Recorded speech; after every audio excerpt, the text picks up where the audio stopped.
Salut les marques, salut les smarts et bienvenue dans Catch Up, le podcast qui se transpire, le catch. Chaque semaine, on analyse ensemble tous les shows de la WWE. Aujourd'hui, c'est double ration again, puisque nous allons passer en revue le SmackDown du 16 juin et accrochez-vous le Raw du 19 juin. Et oui, incroyable. 2 épisodes évidemment exceptionnels. Et qui dit épisode exceptionnel dit avec moi pour m'accompagner Ringside, l'homme exceptionnel.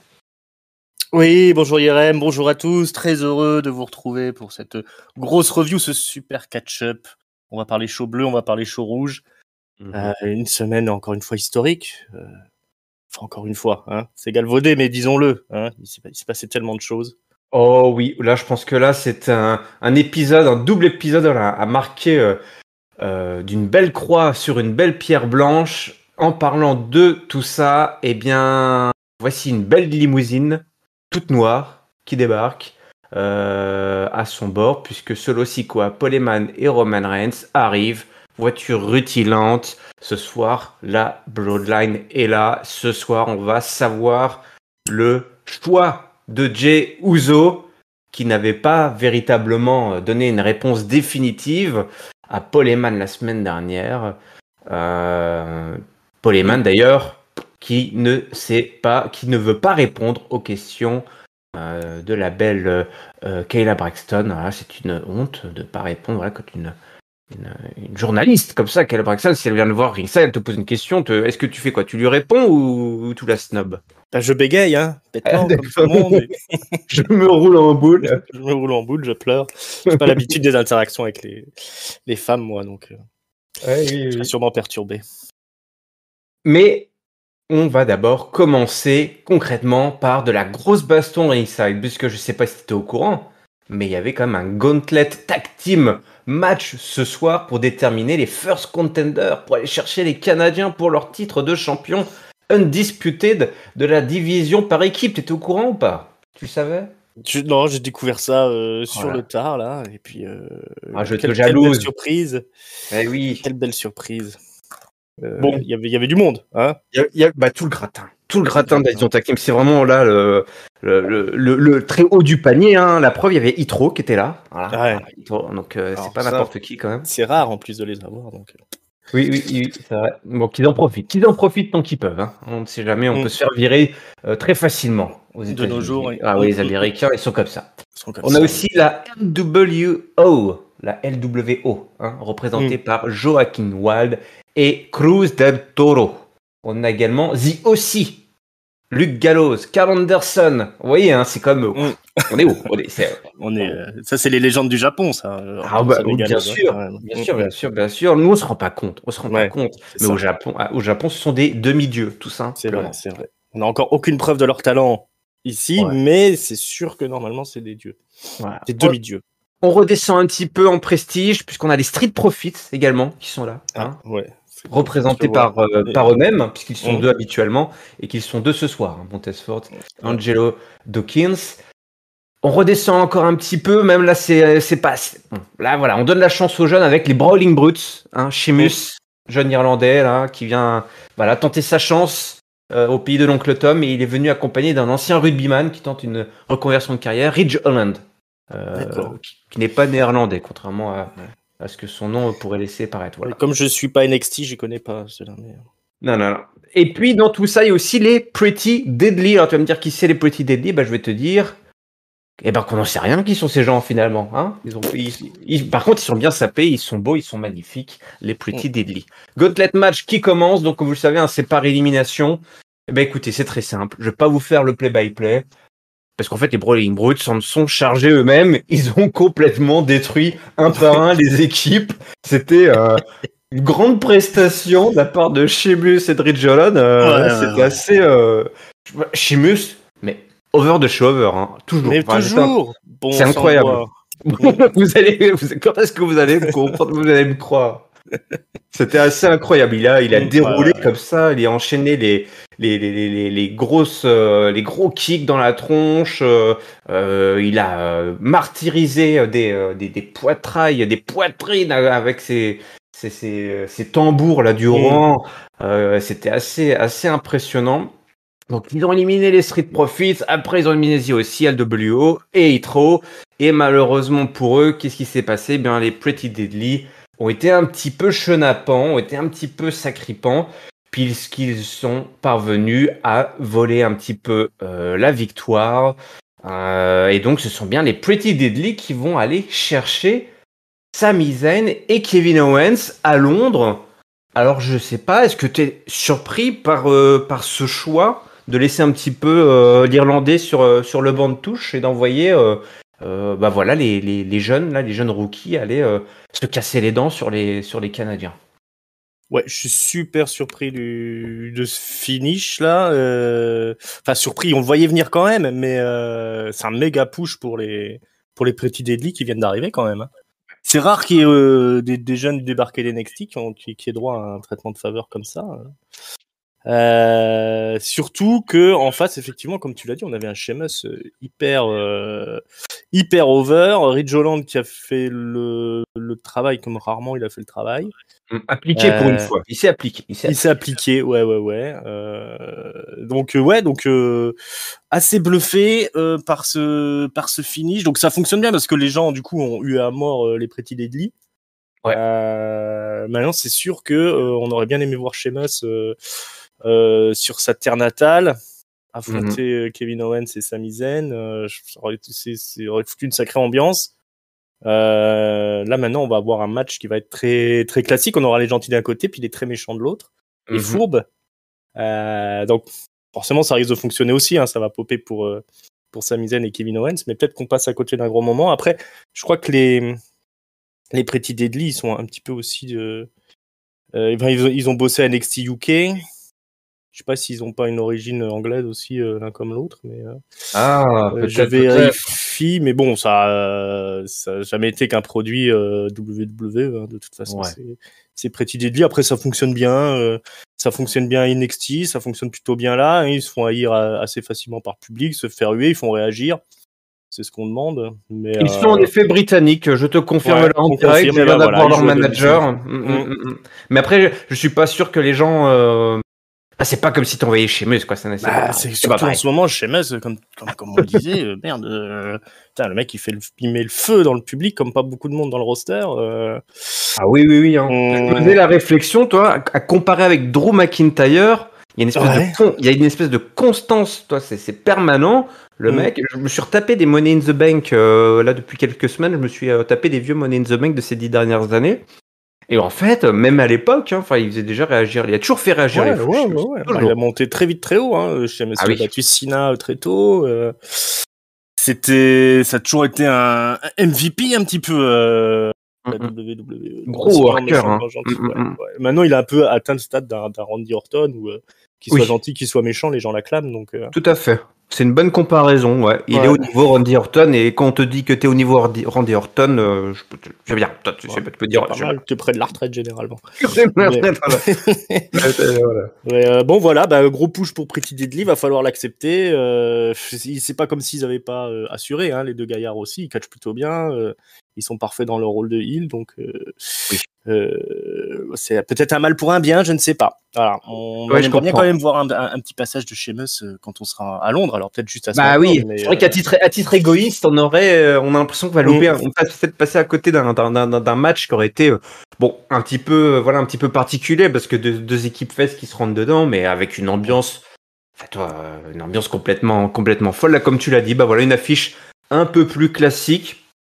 Peut-être, on l'espère, avec un petit coucou de Sheamus, quoi, qui pourrait faire un petit coucou. Ils peuvent venir après le match. Après ou pendant le match, tu vois, soit venir un petit peu faire régner la loi, avec un bon gros broadkick.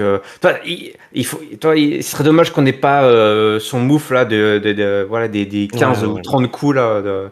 Quand il les a démontés là, les deux pendant le match. Il les avait droit les deux en sandwich, boum boum boum. Alors il y avait aussi cette particularité qu'il y avait tout le monde autour du ring. Toutes les équipes étaient assises autour. Hein, on n'avait jamais trop vu ça. Non. Et il y a vraiment des équipes qui ont fait de la figuration. Hein, la LWO, ça a été vite fait, bien fait. Et trop, n'en parlons ils se sont pas. fait squasher. En 3 secondes, c'est fait.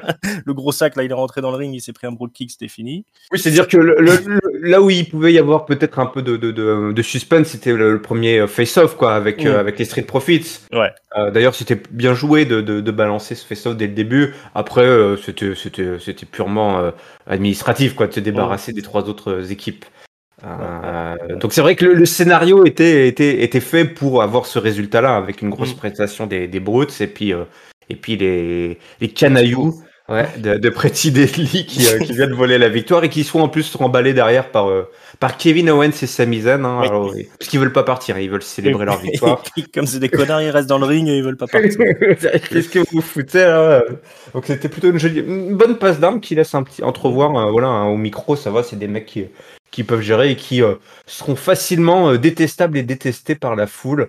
Donc voilà, effectivement un bon ajout. Et comme tu l'as dit, on colle au cul déjà un petit pétard, une petite fusée, une jeune équipe d'NXT. Donc visiblement quelqu'un quelque part dans l'ombre à Stamford croit en ces jeunes Britanniques. Oui, dans la jeunesse. Voilà, la jeunesse qui va raviver la division tag team. Dans les coulisses, Paul Heyman qui demande au chef tribal s'il a parlé à Jey Uso. Il serait... Attends, mais... C'est qui je suis, moi? Je suis le chef tribal. Non, mais j'ai pas demandé à aller parler à Jey Uso. C'est à Jey Uso de venir me parler et de limite de m'implorer, de demander la permission de venir me parler. Qu'est-ce que c'est ce bordel? Paul Heyman, il sent il est à ça de faire une gaffe. Il dit attention, c'est un peu tendu. Vas-y, va lui parler à Jey Uso. Et donc, comme vous l'avez compris, ça sera notre fil bleu pour cet épisode de SmackDown. Eh bien, comme vous savez, un Money in the Bank approche. Du coup, on est à les fameux 1v1 entre les différents participants des matchs Money in the Bank ladder match. Voilà, une vieille formule qu'on aime ou qu'on n'aime pas, qu'on adore ou qu'on déteste. Il faut bien occuper tout ce beau monde. Et ce soir, si Io Sky qui s'y colle, elle affronte Zelina Vega, accompagnée de Bayley. On ne sait pas trop où ça en est cette relation entre Io Sky et Bayley. Toujours un petit peu tendu, on sent qu'il y a un petit peu d'eau dans le gaz, mais on a mis un peu, voilà, on a diminué les potards sur les tensions au sein de cette faction, mais quand même, on sent qu'il y a quelque chose, puisque vous verrez un petit peu plus tard, le sort de Bayley au Money in the Bank n'est pas encore joué. Je sais pas si Ringside tu la verras à Londres, on n'est pas encore sûr. Je croise les doigts, mais on croise les doigts. Toujours est-il que l'arbitre, il était avec Bayley. Bayley, elle foutait le bordel un petit peu là, et puis qu'est-ce qui s'est passé? Io Sky, elle a loupé son tombé et elle commence un petit peu à discuter avec Bayley. Qu'est-ce que tu fous? Et Zelina Vega en profite pour placer ni plus ni moins qu'un 619. Alors quand on sait que Io Sky aussi fait des 619, c'était quoi faire. Voilà, on sait 619 x 2. Vous retenez sur la fraction produit en croix et vous obtenez la victoire de Zelina Vega. Eh oui, c'est incroyable que cela puisse paraître. C'est la magie des chiffres, la magie des maths. Voilà, petit match, voilà, une petite formule. Est-ce que tu fais partie de ces gens qui détestent qu'on mette un contre un des participants du Money in the Bank? J'avais même pas fait le rapprochement, figure-toi. Je me suis dit, comment ça, il y a un match Money in the Bank féminin? Qu'est-ce que c'est que cette histoire? Non, faut bien remplir l'antenne. Oui. En ce moment, elle fait les 3-8, un peu Yoshirai. Pareil, Zelina Vega, on aime bien la faire bosser. C'est pas mal parce qu'elle est bien over en ce moment, Zelina. Et Io Sky, moi, je suis toujours ravi de la voir dans le ring. Ouais. Qu'elle est au top. Je pense vraiment qu'ils doivent capitaliser sur elle. D'abord, il y a le passage de la rupture avec Bayley qui va devoir avoir lieu. Donc là, on construit encore un peu plus ce truc-là avec cette petite engueulade en fin de match, là, où Bayley coûte le match à Io. Je trouve que ça a été fait de manière assez impeccable. C'est pas mal. Zelina Vega, elle s'en sort avec une petite victoire volée. Mais donc, du coup, Io Sky reste relativement forte. Et puis, ça construit cette histoire-là avec Bayley qui va aboutir sur un match, je pense, Bayley-Io Sky, qui sera sûrement très, très bon. Donc vraiment, je trouve vraiment ce qu'il y a de mieux dans la division féminine en ce moment. Cette histoire de damage control là qui est en train de se fissurer et elle nous prévoit une grosse rivalité entre Bayley et Io Sky. Il faut donner du temps d'antenne à Io Sky parce que c'est la meilleure catcheuse du roster, donc Voilà, elle arrive même à sortir un bon match de Zelina Vega. Donc voilà, moi ça me va très bien ce genre de choses. Tu disais effectivement Bayley un petit peu plus tard avec dans les backstage, elles se font un petit peu embrouiller, démarrer là par Shotzi et tout simplement la semaine prochaine, mon bon Ringside, nous aurons un match Shotzi versus Bayley avec Bayley qui remet en jeu sa place, son ticket pour Money in the Bank. En fait, elle a été un peu poussée par Io Sky. Ouais. Parce que Bayley lui avait fait un petit coup, je ne sais plus ce qu'elle lui avait fait. Elle lui a fait perdre le match de la soirée. Ah bah voilà, elle lui a fait. Donc, Tu oublies ce qu'il vient de dire il y a 2 minutes. Bravo. Voilà, exactement. Cette mémoire à court terme là qui te fait défaut. Oui.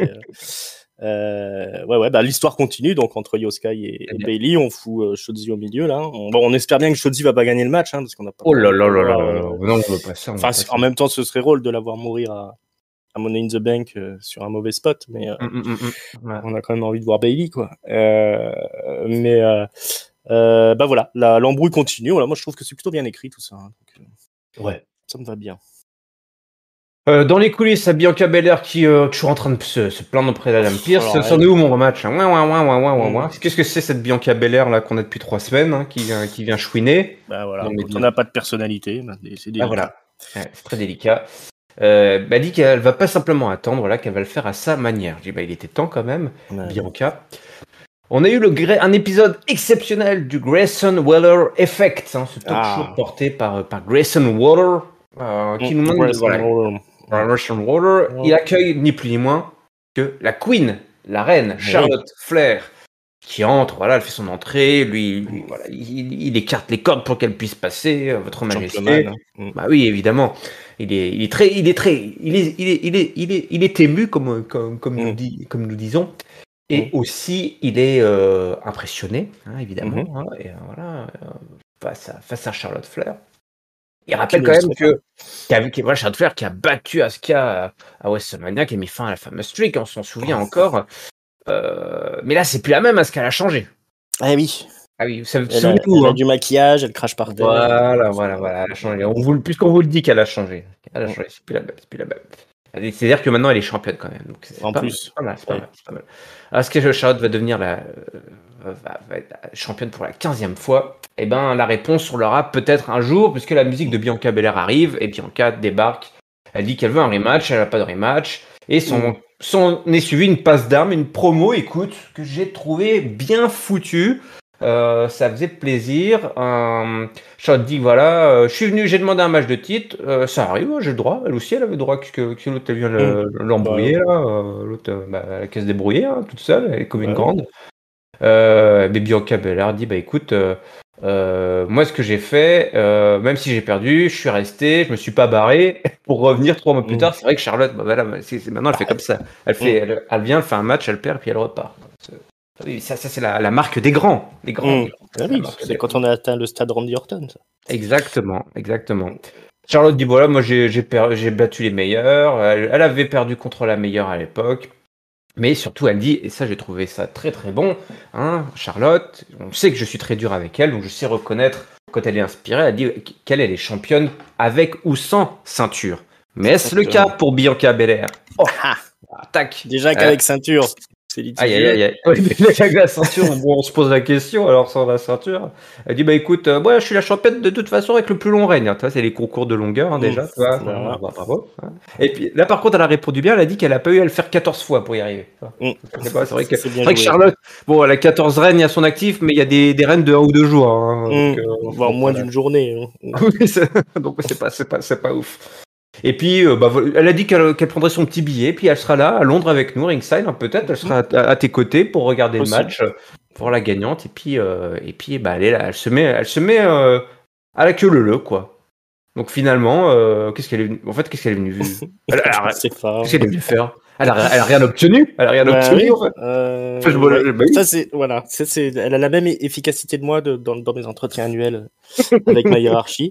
Que tu parviens à te faire diminuer tes indemnités et de salaire. Après un grand coup de gueule et une grande argumentation. Le patron te serre la main toujours avec le sourire. Hein, voilà. Exactement. Ouais, voilà. Bon, c'était effectivement, il y avait des trucs qui sonnaient juste. C'était bon. Charlotte, elle a un personnage solide hein, qui est souvent critiqué parce qu'elle débarque, elle a le droit des passes droits, etc., etc. Mais bon, c'est Charlotte Flair, quoi. Et puis quand c'est l'heure de faire des matchs, elle a jamais déçu. Donc moi, je comprends tout à fait sa position dans le roster et ses passes droits. Mais là, on se retrouve avec un booking de Bianca Belair qui est quand même un peu symptomatique du booking des babyface à la WWE, c'est-à-dire que voilà, comme tu l'as expliqué, elle vient, elle râle, mais finalement elle a rien quoi. Donc, il me semble qu'il y a une semaine quand même, elle était venue, elle avait pété la gueule à Asuka, non? Il y a une semaine ou deux, il me semble que j'avais dit tiens ça c'est pas mal, mais tout de suite mais après, on retombe calmé. Voilà, maintenant on retombe dans les je viens blablater, j'ai rien. Et puis finalement, je m'impose pas, alors que on a tellement envie de voir une triple frite là entre les trois que. Mais oui, qu'est-ce que c'est que ce bordel? Que je ne sais pas. On n'a pas vraiment envie de revoir un Asuka Charlotte. On a déjà vu plusieurs fois. Non, il faut nous lancer la triple frite. Alors on aura peut-être la conclusion cette semaine, mais c'était peut-être le moment d'appuyer sur la gâchette et puis de boucler le triple frite, qui est tout à fait légitime, qui aurait été une belle conclusion pour ce segment qui maintenant là au final. C'est plus un échec qu'autre chose, parce que même si ça a été joliment exécuté, ça mène à rien. Donc on n'aime pas trop quand ça mène à rien. S'il y a bien un truc qu'on n'aime pas dans le booking, c'est quand ça mène à rien. Oui. Donc là, la picole, boum. Ouais. Il aurait fallu se conclure par autre chose. Moi, j'ai beaucoup aimé la passe d'armes, et la promo était bien foutue. Les deux se sont envoyés deux trois saucisses plutôt bien grillées là. Ça visait juste. Ouais. Mais effectivement, ils auraient dû se terminer par un KOD ou je sais pas quoi de Bianca Belair sur Charlotte. Charlotte qui dit qu'elle est The Line ou je sais pas quoi. Bah dit t'es The Line, boum, allez je te prends. Voilà, moi je retourne The Line. Comme ça je te passe devant, je sais pas quoi. Et puis ça partait là-dessus. Et puis on arrivait peut-être avec une Bianca Belair un peu twinner, toi comme ça, mais motivée, toi. Il faut faire le coup de poing hein, quand t'es un babyface. Mais oui, hein, faut pas... exactement. Allez, une fight, allez, esprit combatif. Et là, elle se laisse marcher sur les pieds. C'est pas normal. C'est pas la Bianca Belair qu'on veut voir. Donc, il a manqué un petit peu de quelque chose. C'est un peu dommage. Il reste 2 épisodes de SmackDown pour éventuellement nous apporter une solution, voilà, une configuration qui nous conviendrait un petit peu plus, comme tu l'as dit, Asuka versus Charlotte. Bon, ok, mais déjà vu, déjà fait. Moi, je verrais bien triple frite. Ça me ferait, franchement, ça rendrait ce match. Ce serait spectaculaire en plus. Ouais. Ce serait un super niveau. Bah oui, évidemment. Bon, alors, ça ferait tête de l'ombre au match de l'échelle. C'est pour ça qu'ils hésiteraient. Si peu. Bon, un qui va faire de l'ombre à personne, c'est Jay Styles. Alors, lui, la galère. Alors, lui, il fait comme son pote. J'ai l'impression qu'il a fait comme son pote Nakamura. La preuve, il a même une feud avec Karrion Kross. Nakamura, voilà. J'ai vu la dernière fois que sa planche de surf là. Jay Styles, attention. Là, il est en touriste. Là, il vient toucher son chèque. Il fait plus aucun effort. Alors après, une fois de plus, c'est Jay Styles dans le ring, c'est magnifique et tout. Mais voilà, côté dans un programme avec Karrion Kross. C'est dur. Hein. En plus, il doit tirer derrière lui tout son clan là de demi-losers. Les cassos. C'est pas possible. Oui, voilà, disons-le comme ça. Ouais, c'est Bichid là qui est là, et puis il y a Scarlett de l'autre côté, parce qu'en fait, c'est tout simplement un match mix. Eh oui, on a un match mix. Eh oui, Styles et Michin contre Kross et Scarlett. Un match, voilà, entre ces deux équipes. À la fin, ça se termine par des baffes, par des gifles sur le pauvre Jay Styles. On a des qui ça se regarde d'un petit peu de travers comme ça. Michin qui balance Scarlett à l'extérieur. Karrion Kross en profite pour poser son cross jacket sur Jay Styles. Ouais. Et puis après derrière, finisher là. et puis son cross hammer là. Et puis et Jay Styles avait réussi à placer son finish sur Karrion Kross. Il avait le match gagné, mais ça avait été interrompu par Scarlett comme d'hab. Bah oui, évidemment, bonne précision, tu as raison. Jay Styles qui avait largement le match en main, on le sait, avec sa planche de surf. Tu vois le mec passer, il est en haut des vagues, tu fais, mais oui, il a il a sa vie en main, ce monsieur, ce jeune homme. Il était en finale du tournoi, il allait gagner la ceinture mondiale, il va pas Bah perdre. oui, mais oui. Mais non. Cross, Bah oui. Bah, sauf que oui, il a perdu un petit peu, Sauf que là, un petit peu oui, comme. effectivement, il a perdu. Ah bon, on va dire à moitié perdu, parce que ça veut dire que c'est la faute aux filles, quoi. Voilà, c'est ça. Alors, connerie de match mixte aussi, là. Qu'est-ce que tu veux que ça Ouais, dise c'est drôle de configuration. Et bon, voilà. Donc, AJ Styles, il a perdu. Il a perdu. Et quand tu perds une première fois contre Karrion Kross, c'est-à-dire que t'es vraiment en rivalité avec Karrion Kross, quoi. Ah, c'est ça qui est con, quoi. Il a gagné, on n'en parlerait peut-être plus. C'est de sa faute, faut qu'il assume maintenant. C'est ça. Voilà, on accepte des trucs. Voilà. Au lieu de dire non, je n'affronterai pas Karrion Kross, c'est de la merde. Et ben voilà, il a accepté. Puis maintenant, il est obligé de le traîner. Voilà, AJ Styles qui est un peu dans les limbes du booking, malheureusement, après être monté donc assez haut, puisqu'il était face à Seth Rollins pour gagner pour gagner le titre suprême là, mais le nouveau titre suprême de ceux qui n'arrivent pas à battre Roman Reigns, mais aussi vite il est monté, aussi vite il est redescendu. Ah ouais. C'est délicat parce qu'il a un clan de losers avec lui en plus, un clan au milieu d'autres clans. C'est vrai qu'il pourrait faire quand même beaucoup mieux avec AJ Styles. Prenez exemple sur Kevin Owens et Sami Zayn, quoi. On est dans le même acabit. Enfin, tu me diras, c'est un peu comme Sheamus aussi. C'est quand même dommage de voir qu'il y ait des mecs comme ça qui mériteraient des rivalités un peu plus sérieuses, des constructions un peu plus solides de leurs histoires, etc., histoire de les faire briller encore un peu plus. Mais bon, le spotlight est sur la Bloodline et la Bloodline seulement, quoi. Donc, ils sont un peu éloignés de la Bloodline. Donc, c'est un peu la galère pour eux. À la place de AJ Styles, je rongerai mon frein là à l'heure actuelle. Ouais. À minima, ok, tu veux faire, ça me dérange pas, il a rivalité avec Karrion Kross après tout, pourquoi pas, mais qu'est-ce qui se passe en dehors de ce qui est entre les cordes en fait, toi? Il se passe rien, toi, il n'y a pas d'intensité, il n'y a pas vraiment d'histoire, ça cherche des embrouilles, ça se règle entre les cordes. C'est pas ça la WWE qu'on aime. Nous, on veut des histoires, on veut qu'il se passe des choses un petit peu en coulisses. Voilà, qu'est-ce qui motive tous ces gens, toi? Il faut qu'il mette sa fraise dans la Bloodline. Il est à SmackDown, c'est comme ça. Il faut qu'il aille affronter Roman Reigns. Ça, je suis d'accord avec toi. Par contre, toutes les semaines, on le répétera. Et si on le dit pas, si on oublie de le répéter, c'est parce qu'on oublie de le répéter. Mais en fait, on n'y pense pas moins. AJ Styles, il devrait être. Avec Charlotte, Charlotte elle est là devant pour avoir la ceinture, et puis à côté tu mets AJ Styles, pareil, il veut la ceinture de Roman Reigns ou la ceinture d'Asuka, s'il veut la ceinture d'Asuka, il fait comme il veut, mais voilà, il peut aller voir Monsieur Roman Reigns, voilà, parce que c'est à toi de t'adresser à Roman Reigns, c'est pas Roman Reigns qui va venir à toi, hein. Ils ont pas compris, ils ont pas regardé la séquence, hein. Roman Reigns il a dit c'est aux autres de venir me parler, et là personne va lui parler. Roman Reigns, ils attendent peut-être que Roman Reigns vienne dire bonjour, est-ce que tu voudrais un petit match avec moi? Je sais pas quoi faire ce week-end. Allez, viens, il y aura des amis, voilà, il y aura à manger et tout. Ça, il dit, je peux venir avec des copains. Bon, oui, c'est un peu des gros gratteux, les petits fours et tout. On les invite une fois, mais pas deux, quoi. C'est des mecs, après, ils dorment 3 mois sur ton canapé, toi, t'es obligé de jeter le canapé après, évidemment. Parce que ils sont pas très propres, comme une hygiène, voilà, un petit peu douteuse. Mais je suis d'accord avec toi, AJ Styles, il devrait être en train d'aller chercher Roman Reigns, quoi. C'est pas, je comprends que Roman Reigns il est pris dans des histoires c'est familial. C'est familial. Mais oui, mais bon. Tu devrais t'en foutre, les catcheurs, ils s'en foutent des problèmes de Roman Reigns. Au contraire. Il va en profiter, le mec. Le mec est faible, il vaut rien, là. Il vaut rien. Là, Roman Reigns, tu le prends quand tu veux, là. Tu le prends quand tu veux, là, Roman Reigns. Oui. Psychologiquement, il est brisé. C'est gagné. Oui, même toi, tu peux. Vas-y. Allez, on y va. Attends, j'y vais. Je te dis. Allez. Non, mais ouais, c'est un peu, voilà qui est un petit peu dommage, mais bon, écoute, le pire, c'est qu'il a pas l'air de se plaindre. Alors, en même temps, les mecs, voilà, après, je crois que dans l'historique, il s'était bien engueulé avec Paul Heyman à une époque, donc il peut peut-être plus bosser avec Paul Heyman. Oui, voilà. C'est difficile. Il posait problème si t'es à SmackDown, c'est ça le souci. Ouais.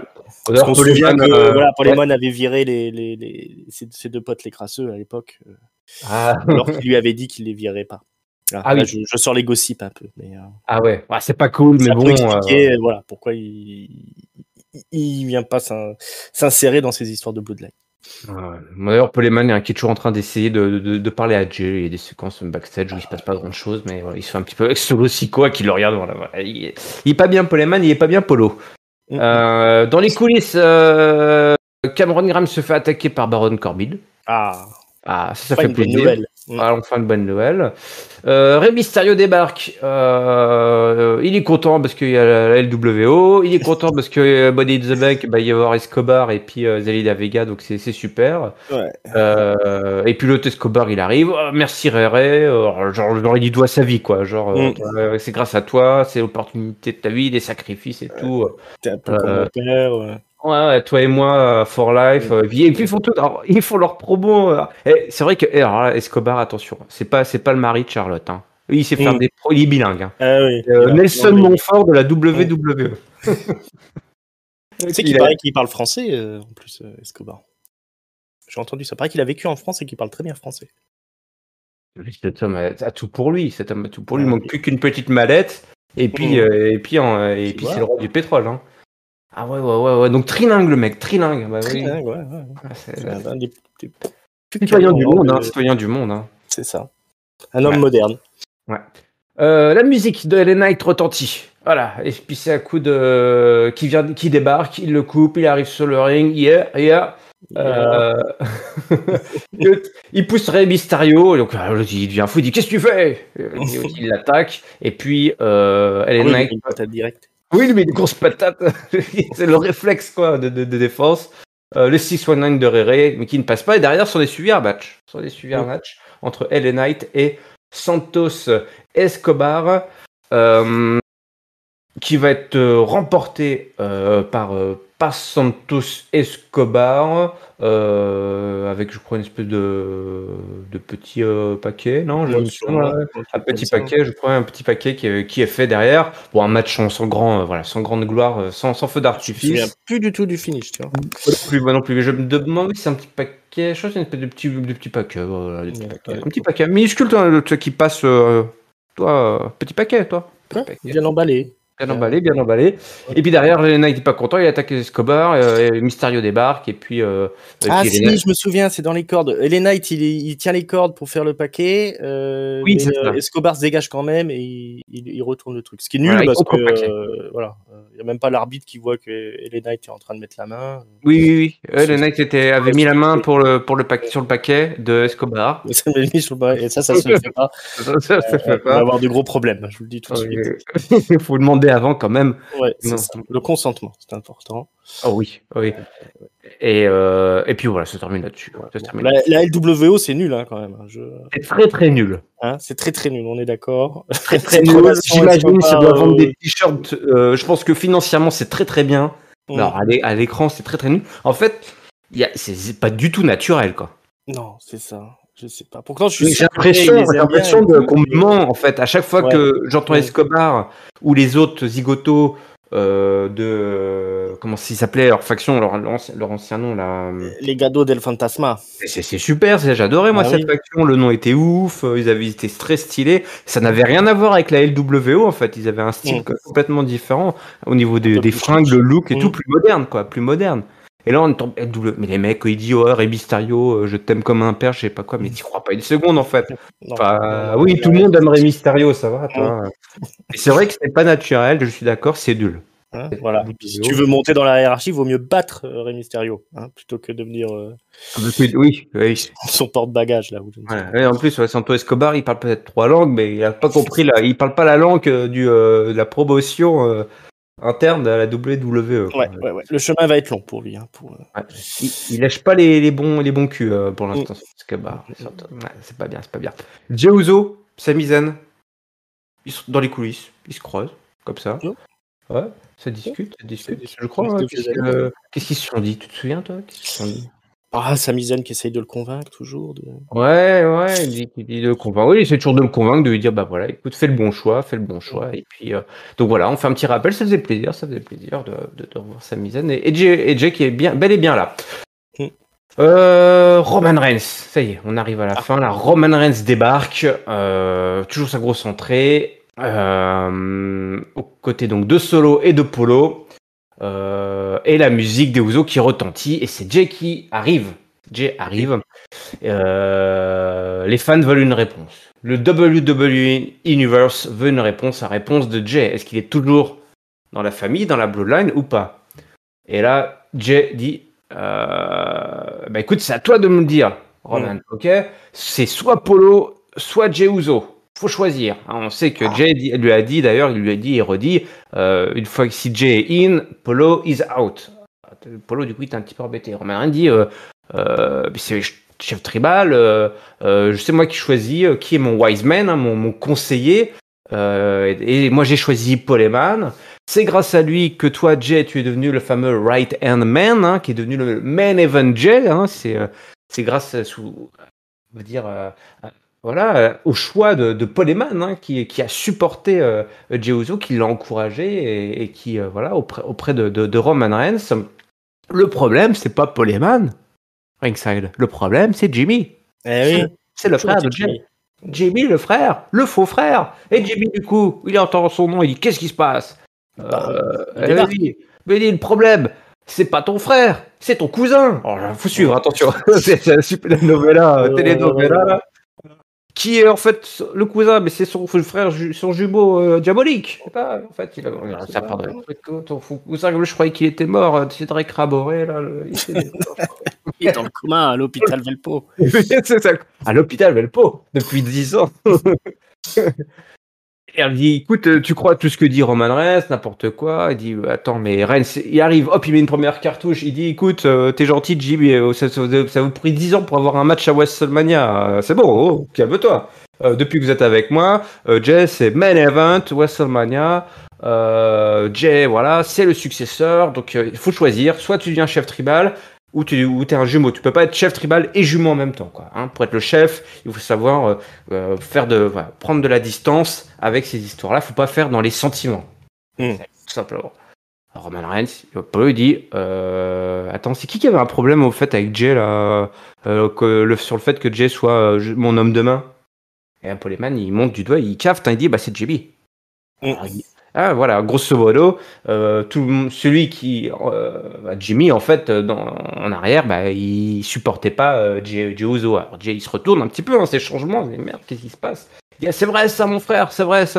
Et Jimmy dit oui, c'est vrai, effectivement. Et Jay, il s'énerve. Il commence à marcher comme ça sur un petit rayon de 3 mètres, là. Il est tout nerveux, il a le micro, il a cette intensité que Jey Uso, seul main event Jay a. Il dit écoute, je sais plus, tout ce qu'il lui balance un peu tout ce qu'il a sur le cœur, et il dit notamment c'est grâce à cet homme, c'est grâce à Roman Reigns que j'en suis là. Il dit toi Jimmy, en fait tu m'as toujours, ah oui, en fait t'étais l'élu, hein, tu t'es vu toujours le grand frère, hein, il est sorti en premier, donc il dit c'est toujours le grand frère, c'était toi qui allais être l'élu, c'est toi qui avait que tout le monde attendait, en fait tu faisais tout ça, t'as toujours tout fait pour toi, mais en fait au final c'est grâce à Roman Reigns qui fait depuis que j'étais avec Roman Reigns, j'ai fait les main events à WrestleMania, le championnat, enfin tout, voilà, c'était le main event Jay, donc effectivement on se dit voilà, il y a l'argumentaire. Il dit du coup il prend son micro, il est face à Jimmy, il lui dit you're out. Donc voilà, il était sorti du clan. Et là il dit I'm out too. Et moi aussi. Et là paf, super kick de Roman Reigns, qui est plié en deux. Roman Reigns, le selling du dieu divin. Il est hors, solo si quoi? Qu'est-ce qui se passe? Mais c'est pas prévu. Qu'est-ce que c'est ce bordel? Alors, il attaque les Uso, obéit, il est cueilli par un double super kick. Alors là, tous les fois, l'autre frère, pareil, c'est la fratrie qui se déchire. Roman Reigns se relève, et là, il est enragé, complètement fou, parce que la situation lui échappe totalement. Là, son acting est... sortez les palmes d'or là, parce que là il se tient, il titube, il est à moitié dans les cordes, il comprend pas, qu'est-ce qui se passe, ça va regretter, enfin voilà. Et là les deux Usos ils arrivent, double super kick, et là le mec complètement plié en deux et étalé, et le show se termine là-dessus. Jay et Jimmy, les Usos, sont ensemble. Jay a collé un super kick à Roman Reigns. C'est fini, la Bloodline, c'est terminé. En tout cas, les Usos n'en font plus partie. Enfin, ça y est, la délivrance, et puis sur une foule incroyable qui était chaud. Ouais. Ça a popé. Mais je crois que c'était Full House, là. C'était sold out. Ah oui, évidemment. Sur place, là. De toute façon, c'est sold out partout maintenant. Hein, là. Oui, c'est vrai. Même dans WWE. Voilà, s'il y a Roman Reigns qui est annoncé, c'est parti. Incroyable, Non, incroyable. mais encore voilà, un Oscar, un Emmy. Enfin, moi, je le dis à chaque fois, mais je suis sur le cul, moi, par ces segments-là de la Bloodline. À chaque fois, c'est. Enfin, j'ai rarement vu ça. Hein. À chaque fois, je me gratte la tête pour essayer de me souvenir quand est-ce qu'on a eu des performances comme ça. Mais putain, j'aurais jamais parié un copec sur les Usos à ce niveau d'acting, à ce niveau d'exécution des segments là. C'est Jay, il est incroyable. Et puis ils m'ont même fait vriller le cerveau avec leur histoire de. On a mis 10 ans là à vous ramener à WrestleMania parce que c'est vrai qu'à l'époque quand les Usos et c'était l'heure de WrestleMania, ils étaient jamais dedans. Non, jamais. Ils venaient peut-être en pré-show ou machin. Ouais. Et, ils faisaient toujours des super matchs. C'était toujours assez exceptionnel ce qui sortait. Mais putain, est-ce qu'ils avaient déjà pensé à ça déjà à l'époque ou mais assez, parce que on se posait des questions. Hein, pourquoi les Usos ils sont pas dans le à WrestleMania, tu vois. Voilà, on a peut-être la réponse. Parce que le projet Roman Reigns, c'était déjà. Voilà. Parce que à un moment donné, il va dire une phrase et c'est ça. ce sera contenu dedans. Mais non, mais en plus, voilà, très, très, ça prend en compte le passé vraiment de manière assez méticuleuse. Effectivement, Jimmy aussi, c'était. Moi, je me souviens qu'à l'époque aussi, Jimmy, c'était le mec qui assurait le plus en promo et tout.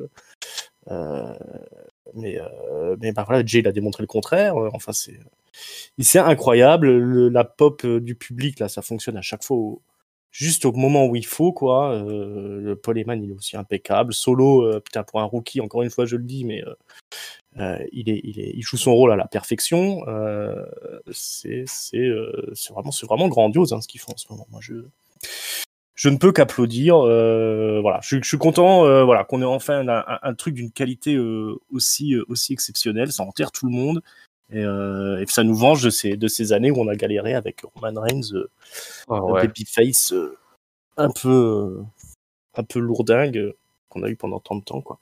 Ah non, mais là, il a atteint le summum. Là, c'est le pinacle voilà du catch et comme tu dis du personnage, l'investissement émotionnel sur des années et des années, voilà l'espèce de presque encore, on n'est pas encore au payoff, hein. De toute façon le payoff ce sera quand il y aura la chute et qu'on aura la résolution du conflit total quoi avec Jay et Jimmy, parce que c'est annoncé hein, à Londres nous aurons, c'est incroyable, parlons une affiche exceptionnelle, The Bloodline versus The Usos, donc Roman Reigns et Solo versus Jimmy et Jay à Money in the Bank, quoi. C'est le match complètement improbable qui est donc voilà ça va être le feu, ça va exploser. Le Tour Arena là va prendre feu à Londres. Hein. Ça c'était annoncé. Quand tu penses à la qualité de match qui sortent les Usos depuis des années et des années, avec en plus Roman Reigns et le Solo Sikoa là devant le public anglais, enfin ça va être le fou. Ça va être et la psychologie du match, ils vont nous faire un truc oui. petits oignons. Et puis même je trouve que au niveau du rythme où ça avance, ça avance juste à la bonne. Ah oui. Parce que d'habitude ils auraient laissé traîner ça encore. On aurait eu des semaines où il se passait rien, on aurait eu du blabla. Ça allait étrangement alors, au bon rythme, mais étrangement ils ont pas fait durer le truc quoi. Le Jay en 2 semaines il a fait son choix. Alors il écoutait les arguments des uns et les arguments des autres, mais au final il n'est pas retombé. Il s'est sorti de l'emprise mentale, hein. C'était ça, hein, c'est ce qu'on nous racontait depuis le début, ce à quoi Sami, qui d'ailleurs ils ne se sont pas échangés de mots en fait, je m'en souviens maintenant lors de leur séquence, ça, Ils se sont juste croisés, tout qui était largement suffisant, la puissance du storytelling quoi, hein, voilà, parce on sait ce qu'ils se disent en fait sans qu'ils disent un seul mot, donc alors on est à un niveau d'écriture assez exceptionnel et effectivement voilà Jay qui sort de l'emprise enfin de Roman Reigns quoi, et c'est ça qui était c'est pas un pervers narcissique ce Roman Reigns. Est-ce que ce serait pas l'archétype Ouais, parce que tout le monde est un peu pervers narcissique, donc finalement personne l'est, mais je crois qu'on en a trouvé un bon là quand même. On en a un bon. Mais c'est ce que disait Vince McMahon à une époque, pour faire des grandes histoires, il faut des bons personnages. Eh oui. Et maintenant, il les a, ces bons personnages. Donc pendant un moment, il était un peu en galère, hein, avec des personnages un peu creux, là, des Dean Ambrose, des trucs comme ça, mais là maintenant, il a construit toute cette famille Uso là, et c'est parti. On retrouve les grandes montagnes heureuses de la WWE, quoi. C'est juste parfait.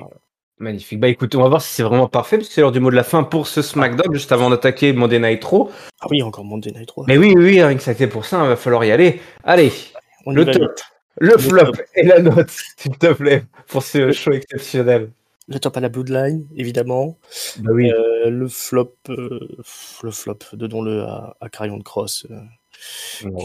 qui nous saoule. Ah non, ou à Shotzi. Ouais, bon, on s'en fout. Et je donnerai une belle note de 4. Voilà, 4 sur 5. C'est vraiment très bon.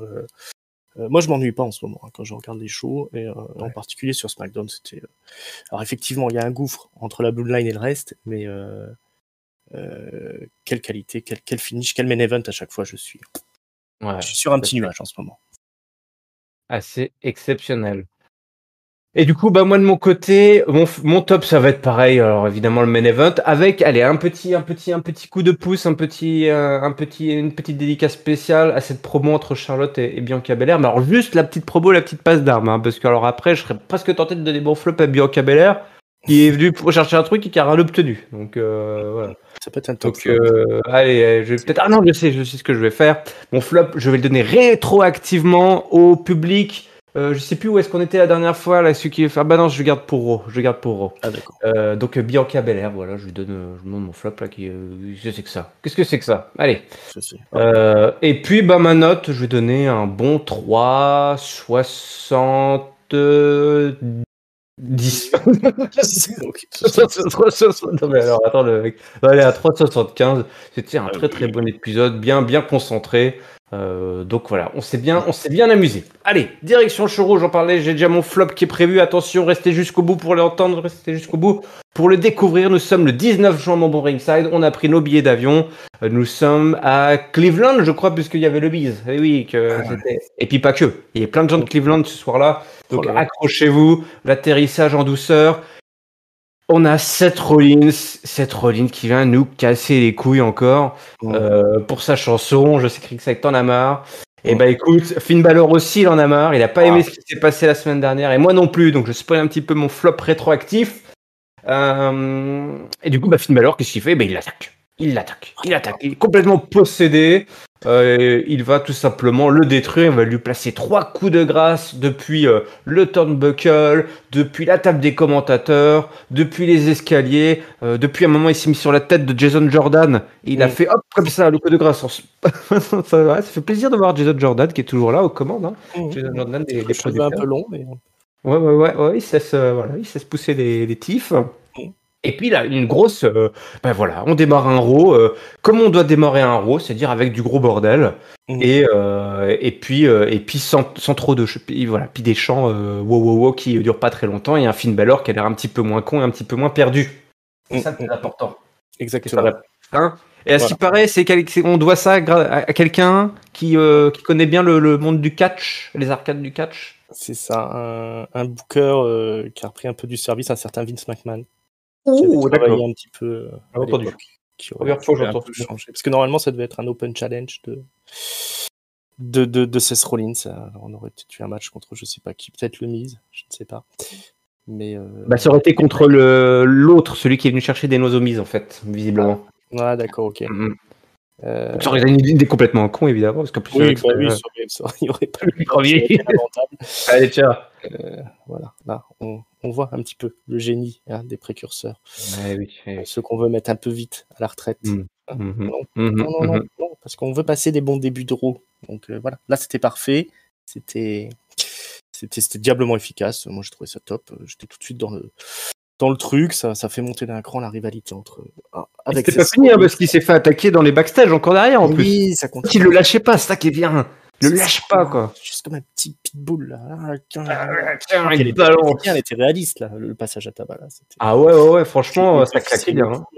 Franchement, superbe exécution, c'était top du top. 20 sur 20. Allez, 20 sur 20. Est-ce que le Miz a 20 sur 20? En tout cas, il prend son micro.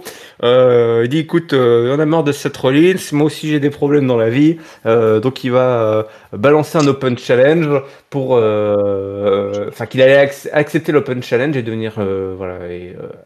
qu'il s'apprêtait à accepter l'Open Challenge et donc à le battre et à devenir champion. Du coup, pour se venger, il va faire un Open Challenge à Cleveland. Sa terre natale, évidemment. Les gens qui le détestent. Il va montrer aux fans ce qu'est un vrai champion, un vrai gagnant. C'est que des losers dans l'Ohio. C'est vrai que c'est un peu des bouseux, hein, il faut le dire. C'est vrai, je n'osais pas le dire. Mais bon. Ouais. Mais alors, est-ce que les bouseux se rappelaient du mec dont la musique a retenti à ce moment-là? Ça, je ne sais pas. Visiblement, oui, parce qu'il y a quand même des gens qui ont réagi. Tommaso Ciampa est de retour à la WWE. Alors là, je dois te dire, mon ringside, que j'avais complètement oublié ce type. Et ça m'a fait une réaction un peu étrange. Il y a eu la musique, je dis bah attends, c'est quoi cette musique? Je la connais. Et après j'ai vu la tête de Tommaso Ciampa, je suis oh putain, Tommaso Ciampa. Et ça m'a fait quand même plaisir. Ça m'a fait plaisir. Parce que j'aime beaucoup Tommaso Ciampa, évidemment. Et puis son départ m'avait un peu attristé. Et surtout, je me disais, on le reverra plus, ce mec. On le reverra plus, toi, voilà, il est plus tout jeune. Plusieurs fois, il a dit en interview qu'il était très intéressé par la production, voilà, un peu le backstage, quoi. Et c'est un mec qui est destiné à faire partie de l'équipe de Triple H, voilà, rejoindre Jason Jordan, peut-être faire voilà, en apprenti de Jason Jordan. Mais non, il est de retour pour casser des gueules. Et il a cassé la gueule du Miz dans un match en plaçant son fameux Fairy Tale Ending pour le compte de 3. Donc avec un Miz toujours au top pour venir jobber. Mais le mec, il a jobé contre tout le monde depuis 6 mois. C'est assez fantastique. Je vais dire bon chapeau. Alors, le retour de Tommaso. Est-ce que ça t'a fait quelque chose ou de l'eau a coulé sous les ponts? Bah, ça m'a touché une sans bouger l'autre, comme dirait le président. Président. Je suis content de revoir Ciampa. Et maintenant, ça montait dans le roster ses débuts aux côtés du Miz. Ça n'a pas donné grand-chose. C'était même plutôt pourri, on va dire. C'est un peu dur. Ça marchait. Moi, je trouvais que ça marchait pas trop mal quand même. Ça menait nulle part, mais ça lui donnait une place dans le roster, mais il faisait pas trop réagir les gens, quoi. Donc c'était un petit peu. Il était mieux loti que son comparse Gargano, toi, par exemple. Ouais. Je pense que les deux c'était un peu kiff quand même. On était un petit peu le truc qui mène à rien. Je pense que c'est ce qu'ils vont faire par la suite, qu'ils vont justement reformer l'équipe avec Johnny Gargano, retenter un DIY dans le main roster. Je vois que ça de vraiment pertinent. Pour essayer de les rendre un peu plus over. Bon, là, ça a bien fonctionné. Il a défoncé le Miz. Il a eu une belle petite pop. Bon, ça redémarre bien. Après, voilà, c'est le fait du retour. Ça fonctionne toujours un peu. Voir sur le long terme maintenant, est-ce qu'ils ont vraiment prévu quelque chose pour lui, etc. Il y a du monde. Hein. Il y a du monde un peu partout. Non, il n'y aura rien pour lui. C'est pas mal ton idée là, de le mettre avec Gargano. Ouais, c'est cool. Voilà. Alimenter un petit peu la division tag team.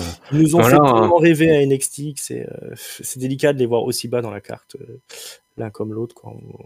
On a toujours dit on n'était pas sûr que c'était du main roster matériel non plus, donc à voir ce que le temps pourra faire. Peut-être la dernière chance pour les deux. Hein.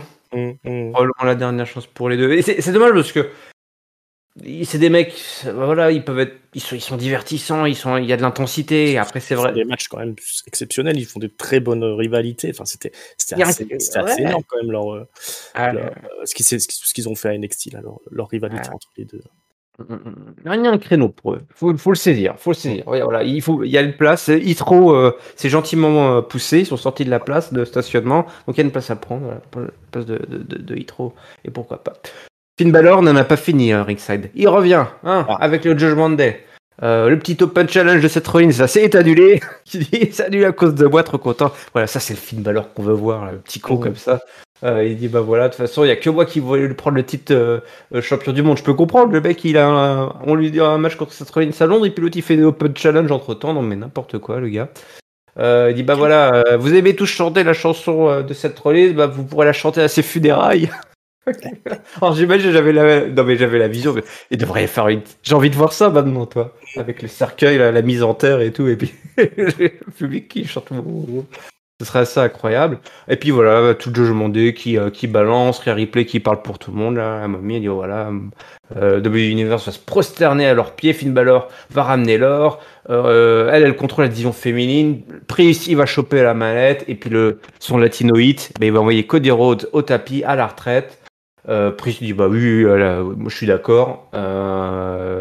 Cody versus Dominic, l'autre il est fou là, le fils Rhodes, il va perdre. Cody, tu parles plus de Domino comme ça, n'importe quoi.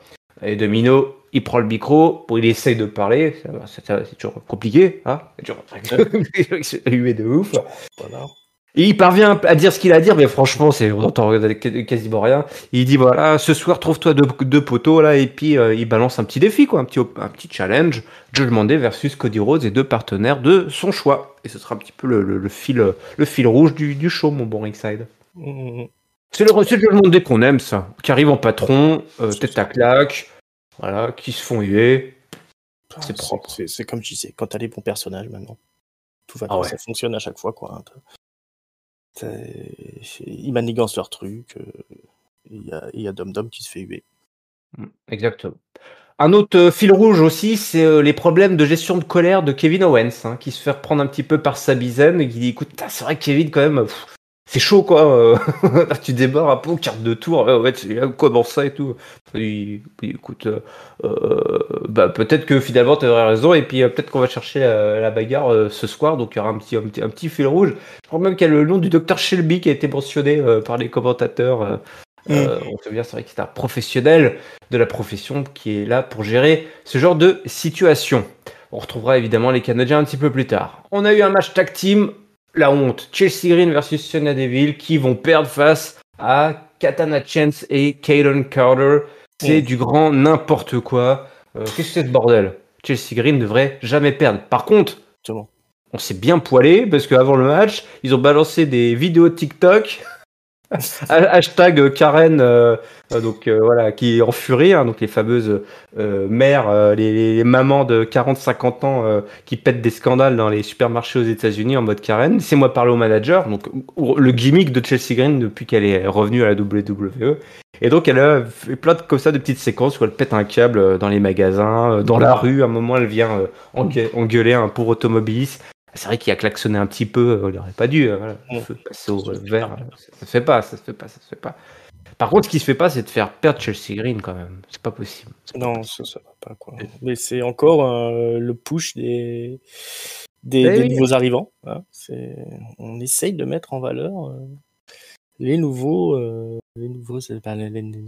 petites tag teams là, de naines là, qui réussissent à piquer une victoire à deux vétérantes. Donc je sais pas si ça est-ce que ça, voilà, on s'est toujours plaint un petit peu de quand on passait de NXT à Monday Night Raw qu'on se faisait un petit peu marcher dessus pendant un bon moment. Là effectivement, depuis que Triple H est aux manettes, c'est un peu l'inverse. Les gens les petits jeunes qui arrivent, ils font des exploits tout de suite. Ouais. Est-ce que ça fonctionne plus? J'ai quand même un gros doute. Voilà, bon, elle me passionne pas trop là, les deux nouvelles là. Elle me fait peur un peu, Katana Chance. Tu fais pas parce que c'était sa morphologie là. Ah ouais, bah ouais.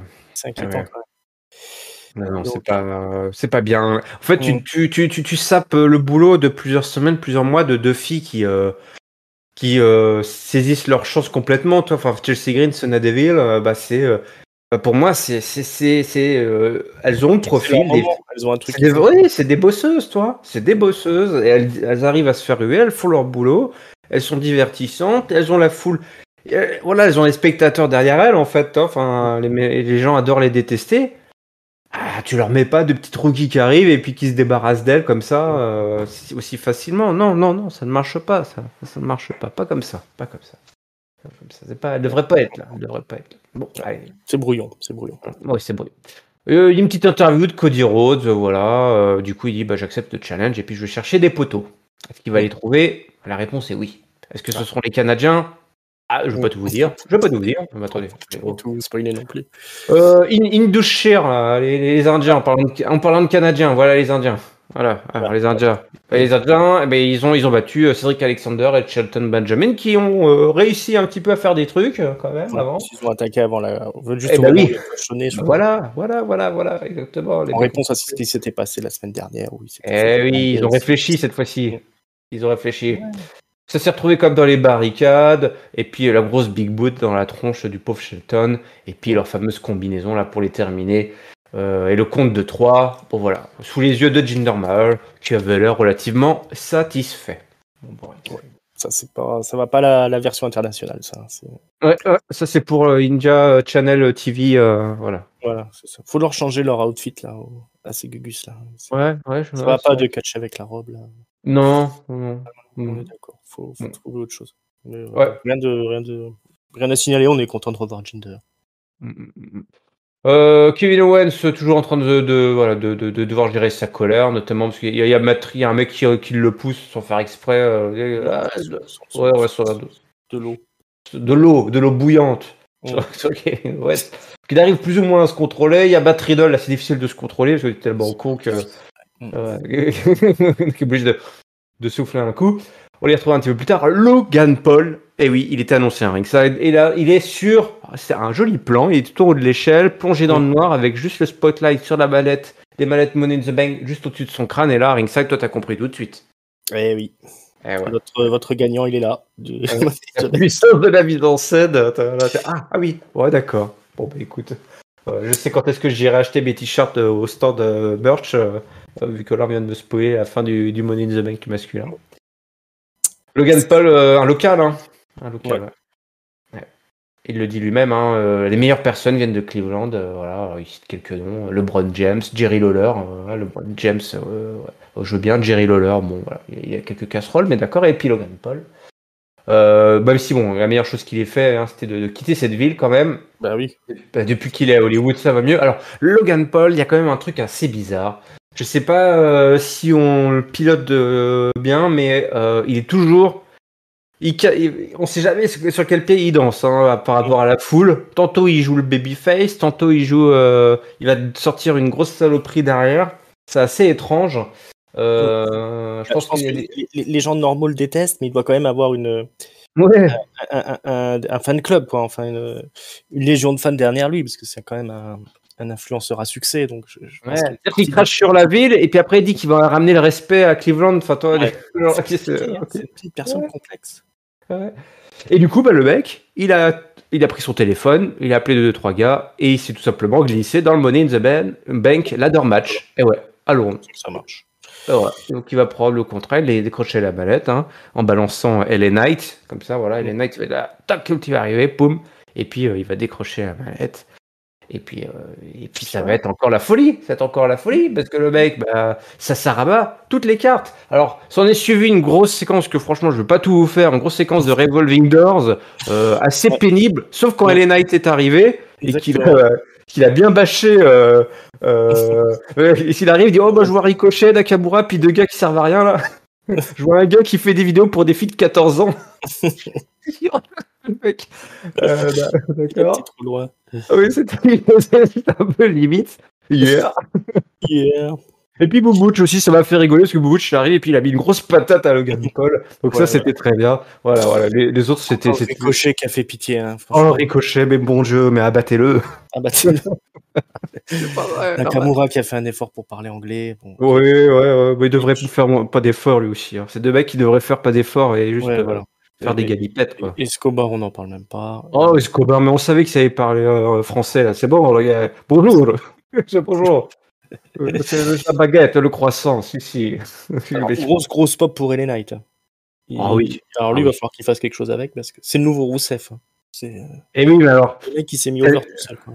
Ah oui, mais c'est bien et pas bien, ça, nouveau Rousseff. Tu me fais peur que tu me dis ça. Ah oui, mais j'ai pas l'impression qu'il y ait de plan pour lui. Je veux dire, il y a aucun indice comme quoi il y a un plan pour LA Knight. Hormis que quand il arrive, la foule est en feu. La jurisprudence Rousseff, faut pas l'oublier. Faut pas l'oublier. Ouais. Il est pas jeune. Le bon LA Knight. Voilà. Mais en tout cas, c'est lui qui a mis le petit piment là dans cette séquence. Et puis. C'était bien. Ouais. Et puis bon, on a Logan Paul donc qui est en route pour le Money in the Bank. Money. Ça c'est pas. Je dois te dire, moi je suis content. Je suis content parce que aussi, toutes les semaines, j'étais là, le match des mecs mieux gaulé. Après, le match des filles quand même mieux gaulé. Après, le match des mecs parce que toi on enlève et tout. Et le match des mecs, je me dis bon, enfin, toi, ça manque de. Tu parlais de piment, de Showtime, voilà, de paillettes. Déjà Nakamura, je sais pas qu'est-ce qu'il fout là. Non, mais il faut la battre aussi. Voilà, il faut la battre Nakamura. Nakamura, c'est vrai que Nakamura, c'est qu'est-ce qu'il fout là, la fausse note quoi, le Il a mec. utilisé une échelle, le mec là, donc il faut pas. Bah non, en plus il a déjà été champion, toi. Bah non, il a pas été champion, qu'est-ce que je raconte. Mais il a pas être champion, ce mec de toute Ouais, façon. de toute façon, non, c'est pas possible. Moi, j'attends désespérément qu'il retourne au Japon, mais Ouais, il veut pas. voilà. Il veut pas. Ricochet, Santos Escobar dans le même match, c'est chaud. Ouais. Ouais, un seul des deux suffisait. Un seul des deux Ouais, suffisait. oui. Surtout qu'on avait Bronson Reed en réserve là. Moi, j'aurais préféré voir Mais c'est Bronson Reed. local, bah oui. Bronson Reed, ça aurait été fabuleux. Fabuleux. Fabuleux. Tu m'enlevais les trois là et puis tu mettais Bronson Reed à la place. C'était déjà pas mal. Ah ouais. Voilà. Je comprends pas. Hein. J'ai eu espoir que Bronson Reed revienne à retrouver sa place. Ouais, moi aussi. Mais j'espère encore. Je me suis dit, Oui, il faut garder l'espoir. pas impossible. Mais en tout cas, Logan Paul, il rajoute du star power. Ouais. On sait que c'est toujours impressionnant quand il vient. Enfin, moi, je trouve que c'est un catcheur dans l'âme. Hein. Oui. Il a le total package, hein, je suis désolé. Oui. On peut le détester. Moi, j'en ai rien à foutre. Je sais pas ce qu'il fait comme vidéo, je m'en fous. Voilà, tout ce que je sais, c'est quand il vient à la WWE, il fait le boulot et puis il est meilleur au micro que la plupart du roster. Donc voilà quoi. Je prends. Ouais, carrément. Je le prends aussi. Un qui s'est fait prendre, c'est Ludwig Kaiser. Ouais. Il s'est fait prendre par Matt Riddle, qui l'a vaincu dans un 1v1. Gunther était aux abords. Toujours le sourire, Gunther, ça a l'air d'être un bon type. Il est toujours souriant. En ce moment, tant qu'il a sa ceinture, il est content. Les German Suplex qui ont volé. Voilà. Et puis le Broderek pour la fin. Et puis Gunther, avec le sourire, il attaque Riddle, qui était en train de faire la fête. Il attaque même spécifiquement la jambe de Riddle. Qu'est-ce que ça veut dire? Parce que Riddle, il repart en beau temps. Voilà, personne ne vient l'aider. Hein. Non, ouais, c'est vrai que Sami-Zayn, ils étaient occupés à autre chose. Je pense que les gens en ont marre de ce mec. Ouais. C'est au bout d'un moment, les rois de la fumette, ils sont rigolos au bout d'un moment.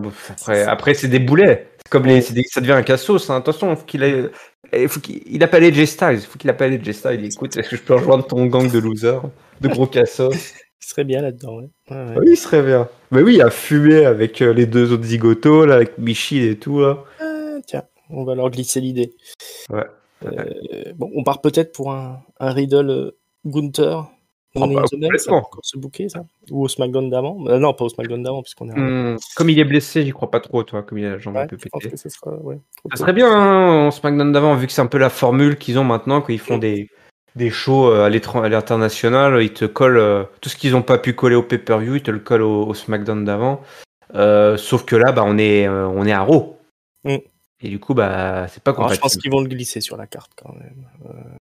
Du pay-per-view? Ouais. Oh, je pense que t'as beaucoup trop d'espoir. C'est un gars local, Gunther. Oui, mais bon. Il faut quand même qu'on ait. Enfin, je le vois mal ne pas performer en Europe. Ouais, mais ils vont pas nous mettre Sheamus. Tu crois qu'ils vont nous mettre Gunther? Je suis pas sûr. Hein. Ouais, c'est vrai. Il devrait sa place. Il y a déjà du monde quand même. Hein. Il y a déjà 6 ou 7 matchs, je crois déjà. Hein. Donc, 7 matchs déjà programmés? Il me semble qu'on est déjà pas mal. Forcément. On est déjà pas mal. Et puis tu sais, les matchs Money in the Bank. Ouais, ça va être compliqué. Mais bon, en tout cas, c'est effectivement la rivalité en cours autour du titre intercontinental. Ça discute, voilà. Les Canadiens reçoivent un petit texto. Il devrait aller voir quelqu'un. On a une petite séquence vignette backstage de l'Alpha Academy. On est, oh là là, quel plaisir. C'est l'entraînement. Avec le coach Gable, qui est là, le maître Gable, qui entraîne Maxine Dupri. Et oui, Maxine Dupri, elle est prête là pour affronter Valhalla cette fois-ci. Gable lui dit voilà, il lui fait des prises et tout, donc il lui montre comment faire des prises, faut pas se prendre la grosse tête, parce que l'autre elle sera prête aussi ce soir, donc ça c'est super, c'est magnifique. Alpha Academy, accompagné de Maxine, affronte les Viking Raiders, et c'est les Viking Raiders qui vont remporter ce match, et ouais, parce que voilà, là, full bordel, distraction sur le pauvre Gable, Maxine Dupri intervient, elle fait une magnifique souplesse, voilà, là, il n'y a pas de problème, mais c'est Eric, je crois, voilà, qui arrive, qui fait le backbreaker sur Gable pour le compte de 3, et donc la rivalité continue, on retiendra surtout, voilà, une petite séquence backstage, une petite vignette comme on les aime, d'Alpha Academy. Ouais. Et on est content. Bon, moi, je trouvais que le match n'était pas très bon. Non, c'est pas ouf. Hein. C'est pas ouf. Ils sont pas au top, là, les Et Packers. ouais, non, Leur franchement, cosplay, ça doit leur tenir chaud, je sais pas. ils sont loin de l'intensité on aurait pu leur donner à leur début, quoi. Ouais. À NXT. Qu'il faudrait que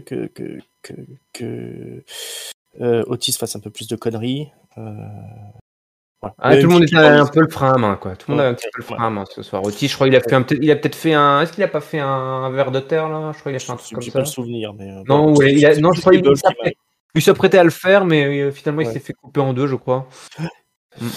Ouais. C'est Gable qui fait le boulot. C'est Gable qui fait tout. Il entraîne, il coach, il travaille, il affronte et tout. Il fait tout. Qu'est-ce qu'on a? On a du Monday qui s'ambiance bien. Tout le monde est prêt pour ce soir, pour ce match. Et ce soir, on a Natalia aussi d'ailleurs. Natalia qui demande alors comment ça se passe. Elle dit écoute, ça va pas trop, moi. Comment te dire? Voilà, il faut qu'elle se retrouve, qu'elle soit elle-même. Voilà. Ouais. Donc un petit discours qui me fait penser, comme on discute des fois avec Papy, on parle d'un career match peut-être pour Natalia. Toi, quelque chose, on sent qu'elle se pose des questions. Il serait temps. Il serait temps. Ah, bah, ça pourrait être face à Aria Ripley. Hein. Ça pourrait être face à Aria Ripley. Il pourrait se passer. En tout cas, pas ce soir. Parce que... Non, moi, je n'ai pas compris. Elles font face à face, mais il n'y aura pas de match. Ouais, non. Ce sera pour la semaine prochaine, visiblement. Ou peut-être un autre pay-per-view. Voilà. Ouais, SummerSlam, moi, j'aurais bien ça. Moi, Natalia versus Rhea Ripley avec un career match. Allez. Ouais. C'est juste Natalia qui se fait démonter, quoi. Oui. On a aussi une petite passe d'Inde peut-être plus intéressant pour les fans, les suiveurs de NXT, un petit face-off entre Raquel Rodriguez et Rhea Ripley, des grandes copines qui s'étaient entre-déchirées à l'époque de NXT. Elles sont des grandes copines dans la vie. Elles ont appris ensemble. En fait, elles étaient dans le bus, elles étaient l'une à côté de l'autre dans le bus. Dans le car. C'était bonne copine. Ouais, donc il y a un petit voilà, on plante quelques graines pour plus tard. Parce que Raquel Rodriguez, pas de bol. Hein. Ce soir, elle a un match de qualif pour Money in the Bank. Et c'est la cata. La cata. Parce que ce match, c'est face à Trish Stratus. Donc là, déjà, on a peur. Et puis, ce match, elle va le perdre. Mais en plus, elle va le perdre, mais complètement con. Vraiment nul. Alors qu'elle maîtrisait bien. Elle avait complètement démonté Trish Stratus comme une poupée de chiffon. Ah, je dis bravo Trish. Moi, je dis bravo.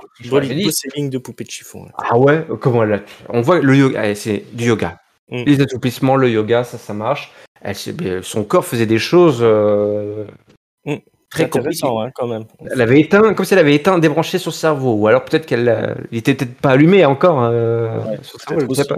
Oui. Voilà, c'est une possibilité, c'est étonnant. Donc elle se fait globalement démonter jusqu'à ce que Zoé Stark débarque. Sauf que Becky Lynch arrive pour foutre le bordel et se débarrasser de Zoé Stark. À ce moment-là, Trish veut intervenir, mais Lynch la pousse. La poussette, c'est la poussette contre la barricade. Et du coup, l'arbitre arrête le match. Et Trish Stratus donc gagne via disqualification. Et Raquel Rodriguez, elle est Fanny. Elle est chou blanc. Elle se fait avoir là. Et Becky Lynch est là, elle dit je comprends pas et tout. Oh là là, oh mon Dieu, qu'est-ce qui se passe? En même temps, elle a prêté Stratus et tout. C'est un peu le bordel, Et d'ailleurs, on demande des explications, je crois un petit peu plus tard, à Becky Lynch, c'est Byron qui dit qu'est-ce qui se passe? Et l'autre a dit j'ai raté mon coup. Je sais plus comment elle a tourné ça. Elle a tourné un truc. J'ai raté mon coup. En fait, elle s'est même pas excusée. Vraiment auprès de il y a 2 jours avec. De Raquel Rodriguez. De Raquel Rodriguez, toi, elle a dit qu'elle avait merdé pour elle, qu'elle s'est mis des bâtons dans les roues, qu'elle pensait. Enfin voilà, toi, qu'elle s'est mis des parce qu'elle a aidé Trish Stratus à se qualifier, donc c'est complètement court. Mais bon, elle est bien contente finalement parce qu'elle va pouvoir exposer Trish Stratus dans un match avec des échelles. Quel égoïsme! Moi je dis quel égoïsme! C'est ça vos babyface? Hein? Ça patine. Ouais, c'est pas mal quand même de mélanger un peu les effluves, comme on dit. Oui, voilà, la théorie du ruissellement. Voilà, bon. Voilà. Du coup, une petite rivalité qui va se créer en sous-main entre Becky et Raquel. Voilà, le match, il valait pas tripette, hein, quand même. Ah non, ah non. Elle est pas trop au top, hein, Raquel. Trish Stratus, bon bah c'est l'époque des Un divas. peu Hein. raide comme un balai, hein, Raquel. Mm. Un peu raide comme un balai. Ouais. Enfin, moi, j'ai jamais trop aimé, de toute façon. Je n'ai jamais été convaincu. Donc voilà, bah, c'est tout ça pour travailler l'histoire de Becky Lynch, hein, qui va arriver au Money in the Bank avec une mission, faire tomber Trish et Zoe Stark, qui a plutôt bien vendu le moment de se faire Oui, moi j'aime bien The Star. envoyer dans les barricades. Bon, tout ça fait avancer l'histoire. Ça fait avancer facile. l'histoire. Le match était trop long entre Trish et Raquel, par contre. Oui. Faire plus court. Parce qu'elle a failli quand même se blesser là sur un follow well slam. Elle a le pied qui accroche au oui. là. On était à 2 doigts d'avoir une triple fracture ouverte là. Faut pas la faire catcher aussi longtemps, Trish Stratus. Hein. C'est pas... Elle est pas entraînée pour ça. Hein. Non. C'est impressionnant encore la forme qu'elle a, mais c'est pas une catcheuse qui est là pour faire un vrai match. Hein. Bron Breakker, lui, il va avoir un vrai match. Bron Breakker était là. Le fils Tyler qui est là, et Open Challenge à Seth Rollins face à Seth Rollins à NXT, hein, je crois, où ça va se faire. Oui, NXT. C'est déjà passé, il a perdu. Ah oui, bah voilà, ça c'est fait. Vous vous attendiez à quoi, hein, bordel? Non mais dis donc. Voilà, ils essayent de vendre NXT un petit peu. Ouais, voilà, c'est sympa. Ça a boosté un peu les audiences. Oui, si pareil, NXT a fait des grosses ouvertures grâce à la venue de Seth Rollins. Grosse, je dis pas, mais un peu plus que d'habitude. D'accord. On parlait de Nakamura tout à l'heure, et sache qu'il a perdu face à Bronson Reed. Alors moi, je comprends plus rien du coup. Hein. Ouais, moi non plus, j'ai pas compris. N'importe quoi. Et puis il s'est encore brouillé avec Ricochet qui était au commentateur. Non, il était juste assis sur une chaise à regarder ce qui se passait. Ça a foutu le bordel, et puis l'autre il a fait un tsunami, puis c'était terminé. Donc qu'est-ce que ça veut dire, ça, Bronson Reed voilà. Bronson Reed va demander ton ticket là. Va demander ton ticket. Hop. Tu vires les deux du ring, puis voilà, tu vas à la place. On peut peut-être avoir ça, Bronson Reed qui vient, qui les démonte et qui prend leur place au Money in the Bank, ça ce serait sympa. Ça serait bien. Hein? Moi je veux voir ça. Voir ça. On parie là-dessus. Hein. Et puis voilà. Moi j'aime bien ce Bronson Reed. Là. Mais moi aussi. C'est super là, sa prise de finish. C'est fantastique. Un mec comme ça, là, de 200 kilos qui te saute dessus. C'est beau. C'est beau. C'est ça qu'on voit. Pas des pirouettes, cacahuètes, là, ou du kung-fu. Non. Bon, en fait, c'est Kevin Owens et Sami Zayn, ils ont dit d'accord à Cody Rhodes. Hein. C'est lui qui avait envoyé le petit texto. Ouais. Grosse surprise, hein. Ouais. Grosse surprise. Kevin Owens et Sami Zayn. Cody Rhodes qui est en train de faire des élastiques, là. Ils ont discuté. Ça va avoir des séquences avec. Versus donc le jugement de ce soir, donc un main event, sauce burger façon Monday Night Raw comme la WWE sait si bien les faire, du power, du star power qui dégouline de partout. Dominic Mysterio, Finn Balor, Damian Priest versus les Canadiens et Cody Rhodes dans un énorme match très agressif, voilà, qui était très très bon, très très bien relevé. On a Domino là qui se fait. Quoi, qu'est-ce qui se passe? Bah oui. Voilà, Rhea Ripley qui a rattrapé son Domino là, qui se faisait éjecter par Sami Zayn, ça c'était rigolo. Le pauvre se faisait malmener. Voilà, Sami Zayn, Rhea Ripley commence à s'engueuler. Zayn qui saute sur Dominic par-dessus Rhea Ripley, ça c'était magnifique. Cody qui place son cutter, la surprise, mais ça ne passe pas complètement. C'était la foule. C'était quand même, on avait quand même trois méga stars parce que on avait les hot tags en fait en permanence. Que Sami Zayn y rentrait, c'était le hot tag de ouf. Quand Kevin Owens rentrait, c'était le hot tag de ouf. Et quand c'était Cody Rhodes, c'était le hot tag de ouf. Ils ont très très bien géré leur affaire. C'était une ambiance complètement folle. Cody qui fait son springboard surprise une fois de plus. Domino qui vient me casser les couilles là. Kevin Owens qui se débarrasse, qui veut tenter de se débarrasser de Domino, mais Domino qui le balance. Il se place pour le 619, mais Sami Zayn le bloque avec une énorme clothesline, le Hell of a Kick, et là tout le monde s'enchaîne, hein, c'est le défilé, hein, mon ringside. Le stunner de Kevin Owens et le crossroad sur Damian Priest qui n'en pouvait plus. 1, 2, 3, victoire des gentils. Grosse célébration, Cleveland est heureux, il peut repartir avec le sourire.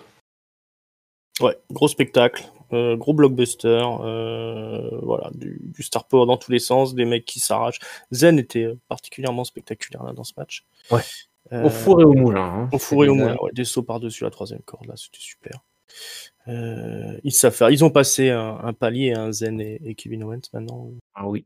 Comme Cody d'ailleurs. Le jugement de est pas loin d'y arriver aussi. Hein. Oh oui. Damien Priest, il a enchaîné quand même les gros matchs. Oh oui. Donc voilà, Dom il est sur un autre level aussi. Donc voilà, quand tu fais un main event où tu les mets tous ensemble, du coup ça fait gros spectacle. Ils ont vraiment pas clé le truc, ils sont pas venus avec les chaussons, ils ont fait ce qu'il fallait. La foule était en furie. Voilà, là c'est un peu une preuve par l'exemple là, que la WWE elle est on fire quoi, en ce moment. Parce qu'un simple main event comme ça, c'est tout de suite, ça prend des proportions gigantesques. Quoi. C'était super cool. Un peu un booking à la Cena, hein, il n'y avait pas trop de surprises que les gentils allaient gagner. Je me demandais qu'ils aiment bien prendre des défaites quand même. Ça les dérange pas. Hormis maman, voilà, le reste ils s'en foutent. Ils ont une championne dans le clan, ça suffit. Il faut bien qu'il y ait des gens qui perdent quand même à un moment donné. Puis, mais oui, des perdants magnifiques. C'est des beaux perdants. C'est des bons perdants. De toute façon, l'heure reviendra. Oui. Voilà. Du coup, c'était un super main event. Puis grosse ambiance. Hein. Le public en ce moment, il est chaud. Ça fait plaisir. Quoi. Ah ouais. Et nous aussi, on était chaud. On était chaud avec ce main event qui vient donc conclure ce Monday Night Raw et qui dit conclusion, dit mot de la fin. Bon Ringside. Est-ce que tu vas réussir à nous trouver un flop, un top et une note pour ce Monday Night Raw du 19 juin? Le flop. Le flop, je pourrais le donner à Raquel Gonzalez, Rodriguez, je sais pas son nom. Rodriguez. Rodriguez, ouais, voilà. Oui.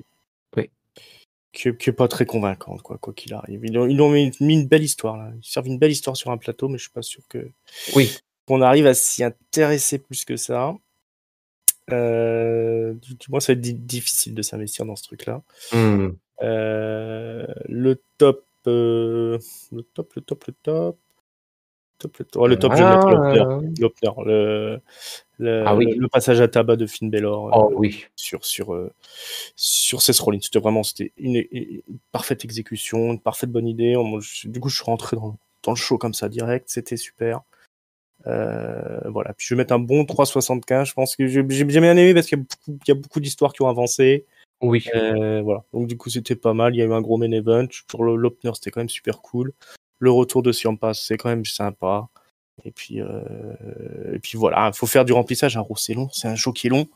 Mais voilà, je me suis pas ennuyé une minute, donc voilà, plutôt satisfait. Je suis satisfait de la WWE en ce moment. C'est très satisfaisant, comme disait les jeunes. Moi, mon flop, écoute, j'ai pas mal de petites choses que je pourrais mettre. Je pourrais mettre du Trish Stratus quand même, parce que ça m'emballe pas plus que ça. Je donnais. Ah non, voilà, toi, j'avais failli oublier. Je donne mon fameux flop rétroactif au public de la semaine dernière, là. Du Kansas, là, je sais pas quoi, Wichita, là. Qu'est-ce que c'est ce bordel, là, avec leurs chambeaux qui ont complètement pourri la promo Seth Rollins versus Finn Balor avec Papy, on leur a craché dessus et à la fin on a oublié de leur mettre le carton rouge. Alors, je m'en suis voulu. Voilà. Je l'avais donné aux mises le pauvre. Enfin bref. Donc je suis content que tu donnes le top à cet opener qui effectivement était fabuleux. Moi mon top, je vais le donner à Logan Paul. Et ouais, l'ajout de Logan Paul au match Money in the Bank qui va rajouter du spectacle. Et parce que tu sais, Money in the Bank, on est là, qui tu veux voir gagner, mais ce mec-là, c'est qui tu veux pas voir gagner. Et c'est bien d'avoir un mec comme ça, que tout le monde déteste, et que tu dis que tu veux pas le voir gagner, alors qu'en fait, tu sais qu'il va gagner. Donc c'est ça qui va être super pour ce match à Money in the Bank. Et écoute, ma note, un très bon Raw, loin d'être parfait, évidemment, mais je vais être comme toi, 3,75. C'est une excellente note pour ce show rouge. Voilà, une bonne formule, avec parfois, voilà, c'est pas non plus complètement fou. Il y a des choses à retravailler. Tout le monde n'est pas à niveau, en fait. Tout le monde n'est pas à le même degré de motivation. Hein. Voilà, quand tu vois 2 fois Nakamura dans la même soirée et 2 fois Ricochet dans la même soirée, c'est qu'il y a un problème. Non, il faut revoir les dosages. Tout est question de dosage. Et nous, on a fini de doser ce super catch-up, mon bon Ringside. Oui, au bout quand même. N'oubliez pas, pour ne manquer aucun épisode, et c'est gratuit, comme Ringside le dit à chaque fois, il vous le rappelle, il a raison, tout est une question d'argent, et nous, on n'en fait pas, hein. On touchera du tout, mais ça nous fait plaisir de vous faire plaisir. Et bien, il suffit de vous abonner sur toutes les plateformes habituelles de podcast, on est aussi sur YouTube, les réseaux sociaux, Twitter, Facebook, Instagram, c'est CatchUpCDC, évidemment, le lien vers notre Discord est dans la description, n'hésitez pas à nous laisser un petit commentaire, à nous mettre des pouces, des étoiles. Je te remercie, Ringside, là, ça faisait plaisir là, de faire ce bon super catch-up, toi et moi, là, à l'ancienne. On a fait du bon boulot, il faut le dire. On a fait du bon boulot. Voilà. On peut se féliciter, je pense, et je te remercie pour l'invitation. Il faut remettre ça assez rapidement. T'es chaud là pour Money in the Bank? Je suis overbouillant, je suis en train de liquéfier dans mon canapé d'ailleurs. T'as vérifié ton passeport, c'est bon, il y a ta tête, il y a ta photo, c'est bien là. Tout est en ordre. C'est ça, parce que moi ça m'est arrivé d'aller à l'aéroport et je me rends compte que j'avais pris le passeport de quelqu'un d'autre. Ah oui, ouais, ça c'est à force de faire des sacs à main des gens. ça peut entraîner des complications inattendues. Non, bon, allez. Mon faussaire a fait le boulot. Ouais, la dernière ligne droite qui nous attend avant l'avion, avant que l'avion n'atterrisse. Oui, on sera en direct de Londres. Sur le tarmac, nous serons là-bas, nous serons à Londres pour vivre cette expérience exceptionnelle, l'expérience WWE du Money in the Bank, voilà, un des plus gros événements. Et vous avez des tonnes de contenu, hein oui. Ou pas. Mais... Oui, on vous dira tout. On vous dira tout. Restez connectés. Allez, on vous donne rendez-vous à très bientôt. Et d'ici là, on vous souhaite évidemment à toutes et à tous une bonne semaine pleine de catch. Salut. Ciao les amis.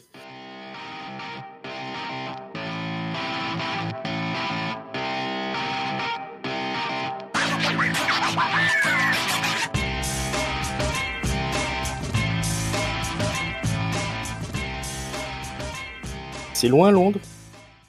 Pardon? C'est loin Londres? Est-ce que c'est loin? Oui. Ça dépend par où tu passes. Ah ok.